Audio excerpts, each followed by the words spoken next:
Bhestan police સ્ટેશનમાં એક યુનુસ ખાન મુઝફ્ફર ખાન પઠાણ રહેવાસી ભિંડી બજાર ના વિરુદ્ધમાં એક એટેમ્પ્ટ ટુ મર્ડરનો કેસ દાખલ થયેલો છે.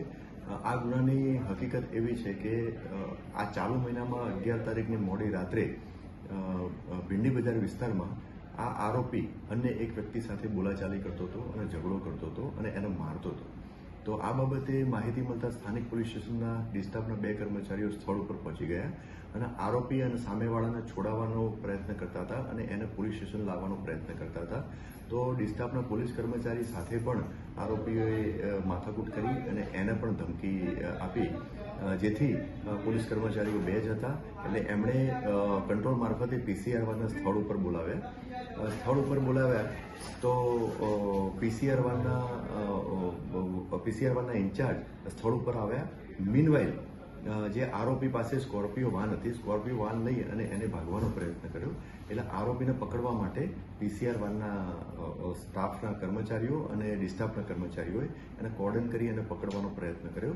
તો એ જ વિસ્તારમાં એને 2-3 ચક્કર માર્યા અને પછી એ ભાગવાનો પ્રયત્ન કરવા માટે અને પોલીસને જાનથી મારી નાખવાની કોશિશ કરવા માટે એને PCR વાનને આગળથી એક વખત ટક્કર મારી અને પછી આગળ જઈ અને ફરીથી ગાડી રિવર્સ લઈ અને પાછળથી ટક્કર મારી.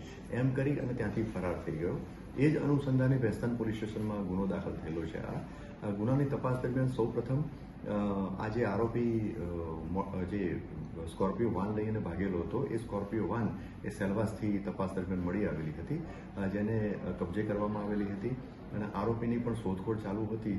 મીનવાઇલ આરોપી ભેસ્તાન રેલવે સ્ટેશનની બાજુમાં આવેલો છે એવી ઇનપુટ સ્થાનિક પોલીસ સ્ટેશનના કર્મચારીને મળેલી હતી, જે આધારે આરોપીને હસ્તગત કરી અને એને ધરપકડ કરી અને આગળની કાયદેસર કાર્યવાહી હાલમાં ચાલુ છે.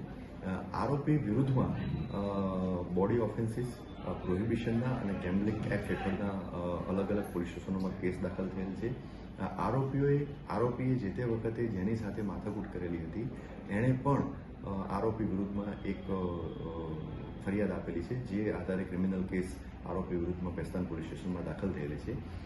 આરોપી અને સામેવાળા વ્યક્તિ એ બંને વિરુદ્ધમાં એ બંને વચ્ચે જે બોલાચાલી થયેલી હતી અને મારામારી થયેલી હતી એનું કારણ એ હતું કે આરોપીની ભત્રીજી એની છેડતી સામેવાળા કરતા હતા એવો આરોપીનું કહેવું છે અને એનો શક હતો. એ આધારે જ એણે સામેવાળાને સાથે બોલાચાલી કરી અને એને માર મારેલો.